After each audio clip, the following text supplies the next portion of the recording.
God has always sent his followers to reach the lost and restore the broken through blessing.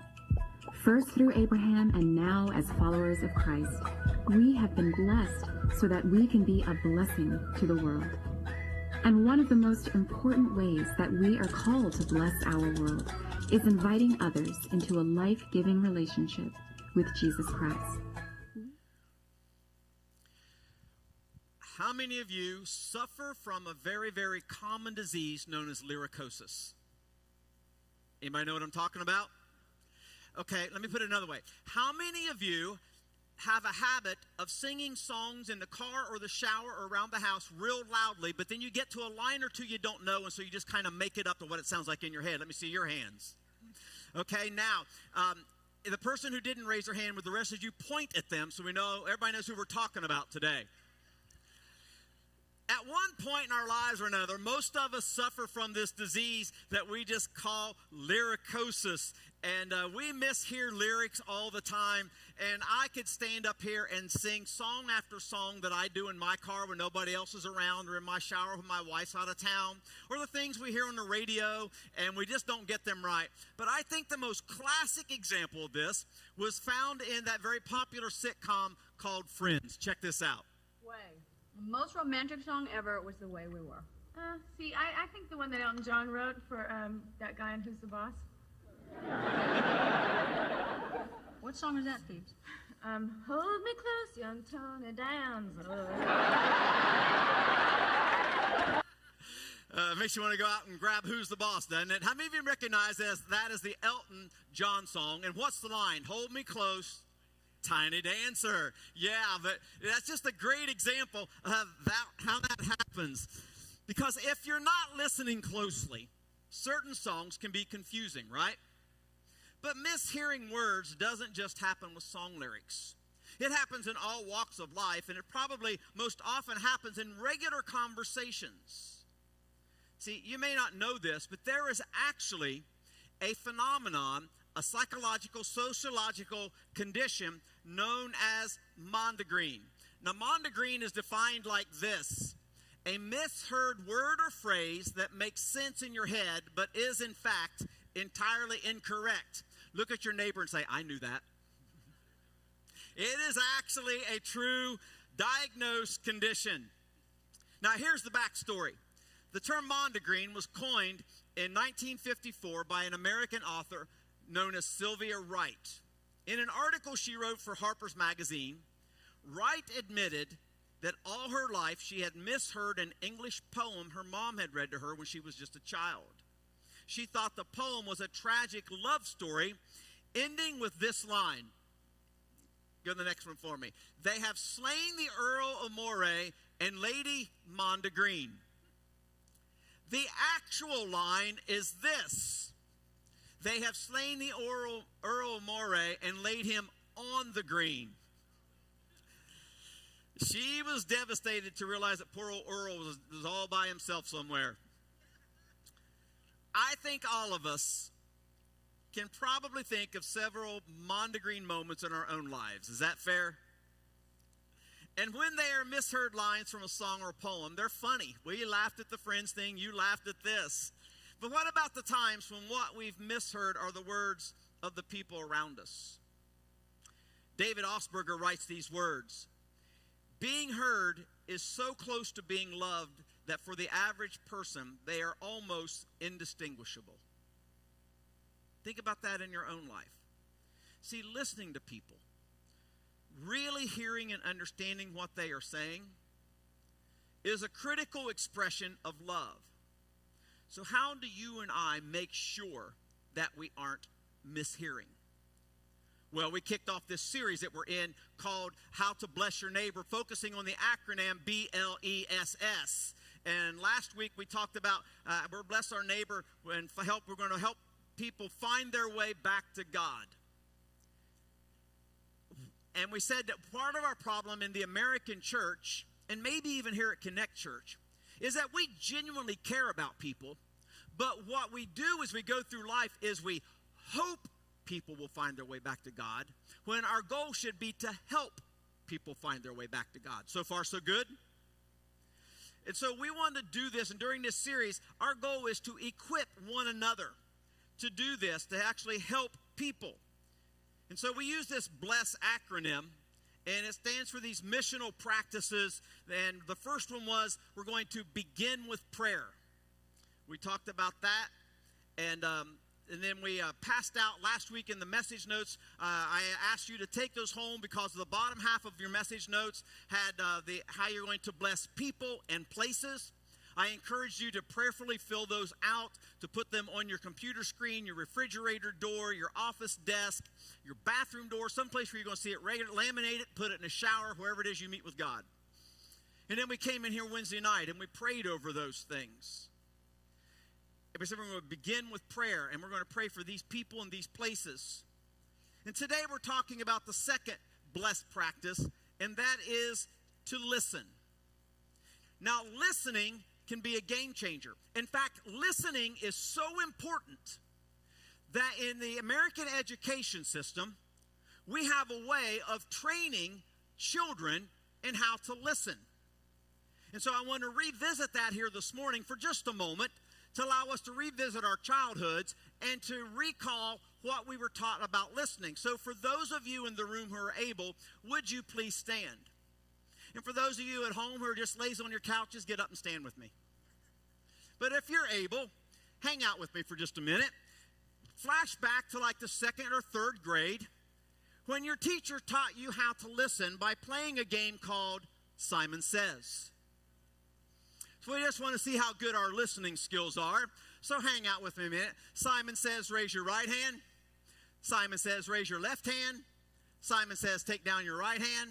Simon Says, take down your left hand. Simon Says, touch your right cheek. Now touch your left cheek. And there are the listeners. Go ahead and have a seat. Give everybody a hand just for playing along, would you? But that's why we're learning about listening and focusing on what it means to really listen. Because the truth of the matter is, most of us are not great listeners. Most people are more interested in what they have to say than in listening to someone else. See, there's a famous saying that goes like this: the opposite of listening is not speaking, it's waiting to speak. You find that true?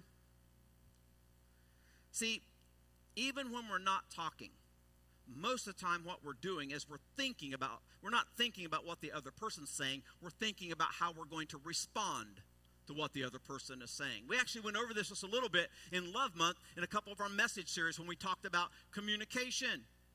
And I admitted in that series, I got an A+ in not listening. I'm a motor mouth.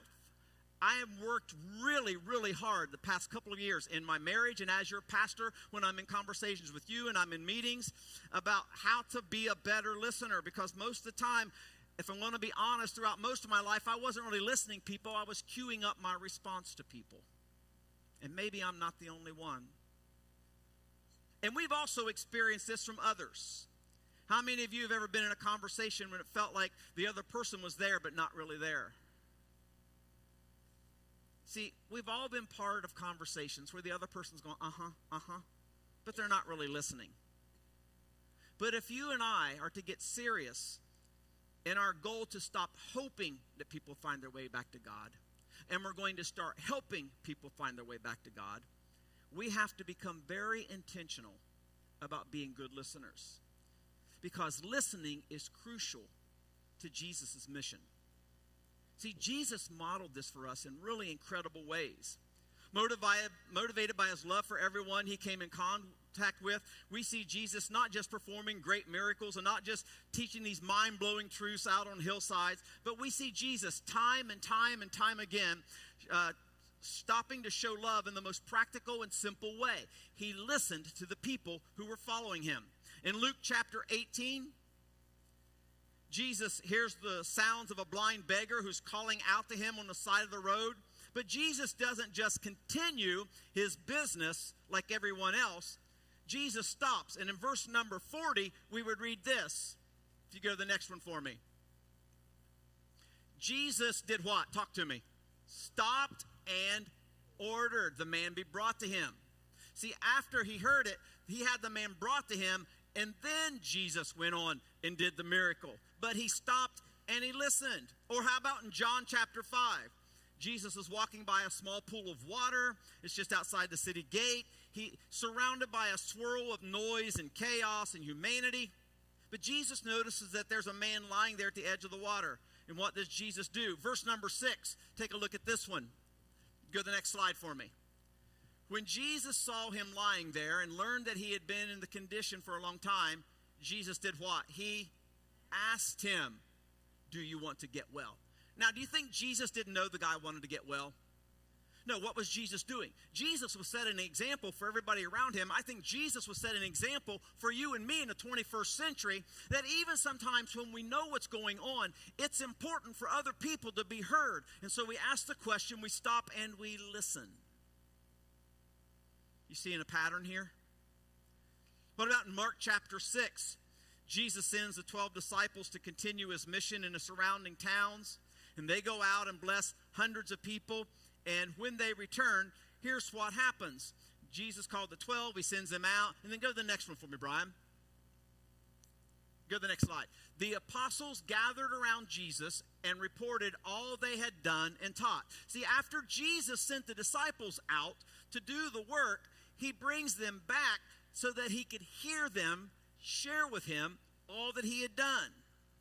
And whenever we flip through the pages of the Gospels, our attention is naturally drawn to the stories of Jesus doing these over-the-top amazing things, turning water into wine and all these miracles and feeding thousands of people and raising the dead. And we remember these extraordinary moments and these expressions that Jesus did in these grandiose ways. But it's important that you and I don't overlook the very frequent, somewhat more ordinary moments when the godliness of Jesus meets the humanity of Jesus, and he intersects with humankind on levels that they can appreciate, and he stops and he listens to what's going on in their hearts. I mentioned a few moments ago, we talked about last week about understanding people and places. Read a pretty dramatic illustration of this just this past week. It took place in a neonatal intensive care unit a few years back. See, there was this nurse who had been watching a newborn for several hours. And suddenly the little baby turns dark blue. The medical team calls for the doctor and a radiologist and prepares to intervene, immediately assuming that the baby's lungs have collapsed. But the nurse is convinced that that the child's lungs haven't collapsed, but it's actually a heart problem. And as soon as she saw the baby's color, she suspected that maybe there was an air pocket that had gathered around the baby's heart that was stopping it from beating. And she screamed to her colleagues there in the room, "It's the heart!" But they pointed at the heart monitor. And they showed her that the baby's heart was beating normally. But she was absolutely insistent that it was a heart issue, not a lung issue. And what she literally did is she pushed their hands away and she orders them to be quiet. And then she takes out her stethoscope and she places it on the little baby's chest. And the nurse stops in the midst of the activity that's going on and actually listens to the child's heart. Not a sound. The little baby's heart was not beating. The neonatal surgeon comes into the room. The radiologist who has just received the test results confirms the nurse's diagnosis. The surgeon performs a procedure that slowly releases the air pocket, and the baby was safe and is alive today. Later, the team understood why the monitor had misled them. See, the monitor was measuring the electrical activity that was commanding the heartbeats, and this had not stopped. The heart was simply unable to respond to it because the air pocket of pressure kept it from doing so. Now, that's a pretty dramatic illustration, but it's one we can all learn from. How often do we get caught up in the swirl of activity of all the noise and commotion that surrounds us, and yet we fail to listen to the hearts of the people around us? For instance, when was the last time I asked a single mom who lives next door to me how she's doing? When was the last time I stopped what I was doing to give my undivided attention to the person in the cubicle next to me? When was the last time I slowed down long enough to listen to the cashier who casually mentioned that her husband has cancer? See, folks, sometimes the only way that you and I can know how to bless people is if we practice like Jesus and this nurse, and we slow down and we quiet all the activity going on in the midst of the noise, and we get within earshot of someone and we actually listen. We can't bless the world without listening to people. But last week we talked about what it means to listen to people, but also what it means to listen to places. Here's what I mean. If we want to listen to our community, if we want to listen to our city, if we want to listen to the 85205, I would encourage you and your connection group or your service group to occasionally, there aren't very many of these around anymore, but if you can find like a Phoenix newspaper. Or do you know on Saturday afternoon in the city of Mesa, they bring out this little Sunday edition. It's just like the community pages kind of thing, and it's got all the stuff that's going on in Mesa. Or maybe you could go to a website that's pretty common here in the Phoenix Valley called azcentral.com. And you could print some of that stuff off and then take your small group or take your ministry team group, and instead of doing a curriculum, what if you took a couple weeks and you pulled out whatever those news sources are that you go to for information, and you read it from cover to cover, and you just begin to highlight the things that are of importance that are going on in our community. And you found out that there was a need over here, and they needed volunteers to help with this. And they found out that here was a charity, here was an organization, here was a homeless group that was struggling, here was a family in need of this. And you said, hey, you know what? We're going to pray. We're listening to our community. These are the places our community is struggling. God, how do you want us to step in and be their neighbor?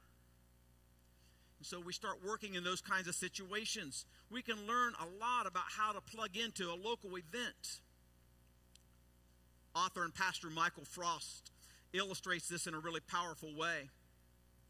Frost is a pastor and an author who spent the better part of his life helping people discover how to live out Jesus' mission.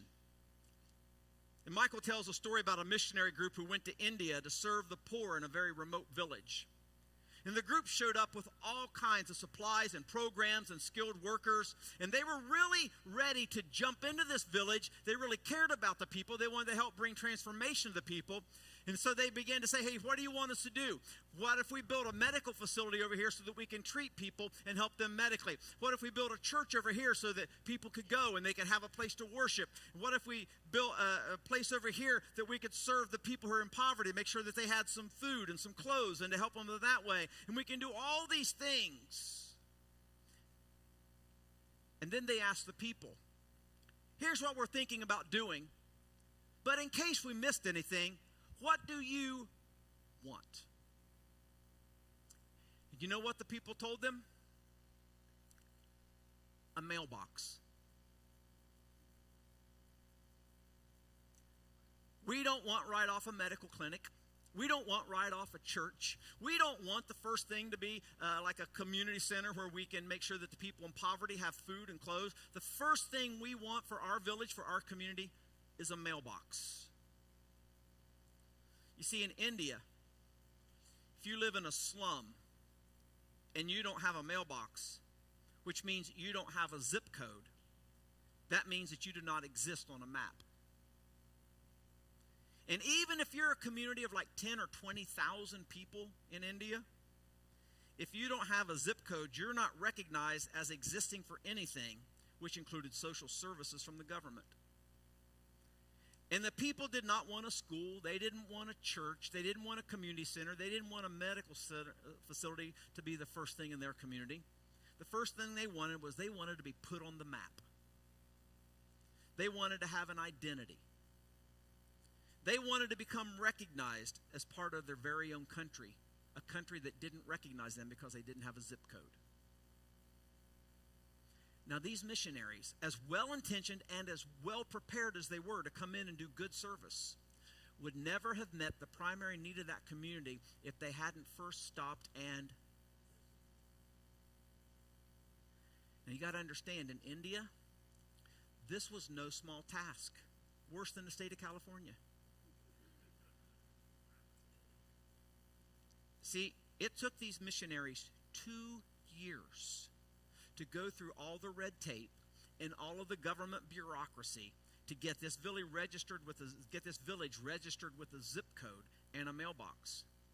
But once they did, almost immediately, the village began to change. You see, folks, you and I can live pretty fast-paced lives, even if we're retired. My grandmother used to say she's busier after she retired than she was when she was working and raising her family. And we have to ask ourselves, are we giving attention to the places that God has placed us? Are we really listening? The Apostle Paul knew how to listen to places as well. In Acts chapter 17, there's a story about Paul going into a new area, and Paul listens to what's going on before he responds to what's going on. And here's what Paul says in Acts chapter 17. Paul then stood up in the meeting of I can't pronounce that word, and said, "People of Athens, I see that in every way you are very religious. For as I walked around and looked carefully at your objects of worship, I even found an altar with this inscription, 'To an unknown God.' So you are ignorant of the very thing you worship, and this is what I am going to proclaim to you." Now see, before Paul made a proclamation, before Paul went into the religious center and stood up to share his message, Paul did what? He walked around, he looked carefully. Another translation would tell us that he listened to what the people were doing, to whom they were praying, or to whom they were attempting to worship. And once he did, Paul goes into the worship center, and then Paul says these words. Go to the next one for me. "The God who made the world and everything in it is the Lord of heaven and earth, and does not live in temples built by human hands. And he is not served by human hands as if he needed anything. Rather, he himself gives everyone life and breath and everything else." See, what Paul understood was the importance of learning to pay attention to the place he was in, to what it means to lean in to what God might have him do there. Author Dallas Willard says this: "The first act of love is always giving attention." See, the places where we live, where we work, where we go for recreation, are constantly speaking to us. And if we listen, we'll hear them. Whether it's a neighborhood association meeting, the school board, the Chamber of Commerce, the city council, showing up to a meeting and just listen to what God would have you hear can make a difference. Anybody here ever watch Big Bang Theory? It's okay to admit it in church. Well, they would occasionally have cameos by a guy who used to be very popular in children's television, known as Bill Nye the Science Guy. Well, Bill Nye the Science Guy used to say, "Everyone you meet knows something you don't. But you have to listen." And so as we go through this acronym, this thing called BLESS, to bless the world, to bless the 85205, we have to start with the B, begin with prayer. And then we have to move on to the L, where we listen to the people and places where we live and work and play. And that's why it's so important that you pull out either out of what you have today, or if it's at home on your fridge or in your shower or on your computer screen, the bless piece on those notes, and begin to identify the people and the places that God is wanting you to bless as you begin to pray with them each morning. And you simply say this: "Jesus, help me to listen today." Now, what does that mean, help me to listen today? It means I've got to put the phone down. It means I've got to turn the television off. It might mean I've got to take the AirPods out. And as I listen, maybe I'll hear a practical need that we can easily meet. I won't go into the details, but church, your worship and tech team did that just this past week. A very practical need as they listened, that they were very generously able to meet.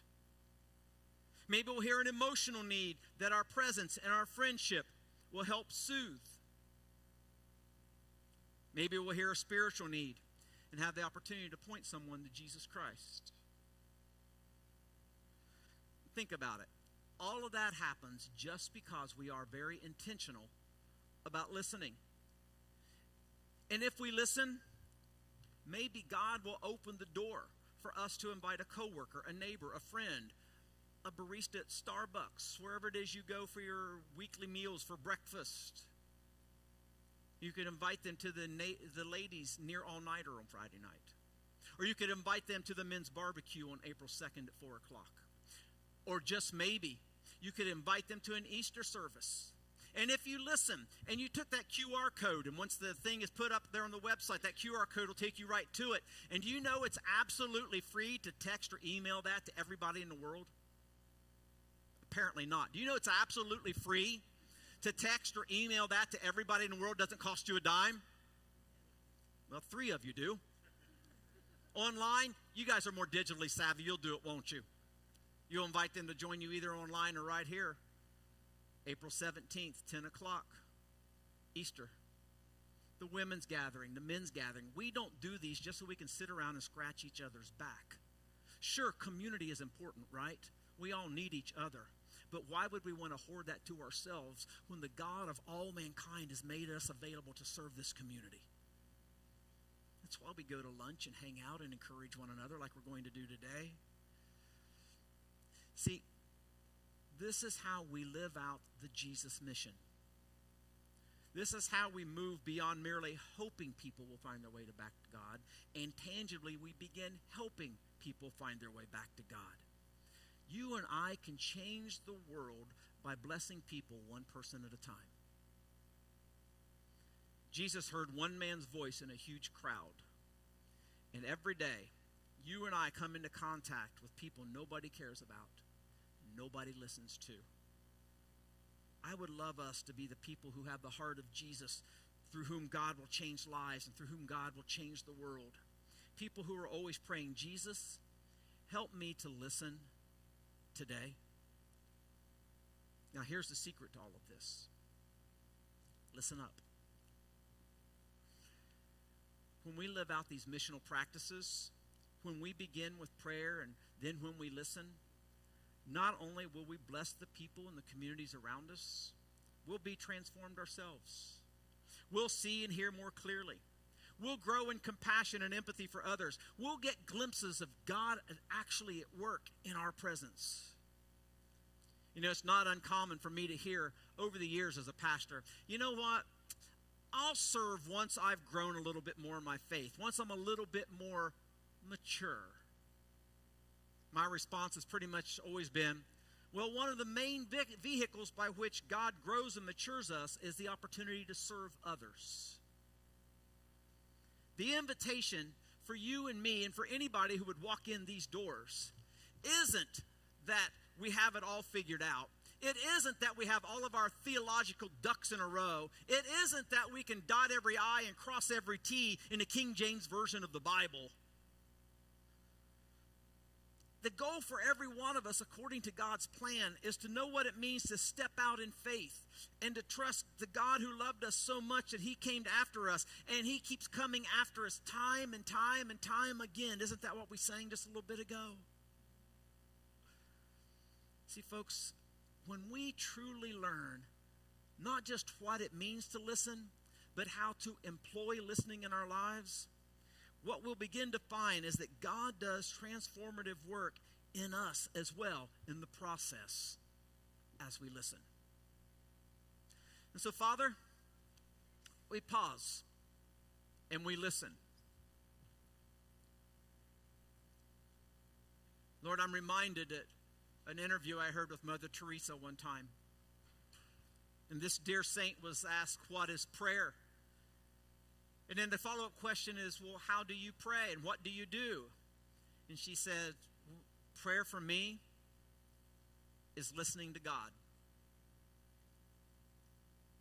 Father, teach us to listen to hear your still small voice. Teach us to listen to our neighbors and our co-workers and fellow soccer moms. God, what do you want to do in our lives? What kind of difference do you want us to make as we would view things on social media, and how do we listen to what's being shared there instead of responding to what's being shared there? It's a messed up place. What about in our school classrooms or on our college campuses, in our offices, even here at Connect Church. Lord, we really do want to be a ministry of impact in the 85205. We have said over the last 7 years that I've been a part of this fellowship, the world doesn't need just another church. We want to be a ministry that affects our community in very tangible ways. God, help us to listen to the needs of our community and respond in ways that would be pleasing to you. Lord, we lift up our hearts and our minds and our very lives as acts of worship to you. In Jesus' name, amen.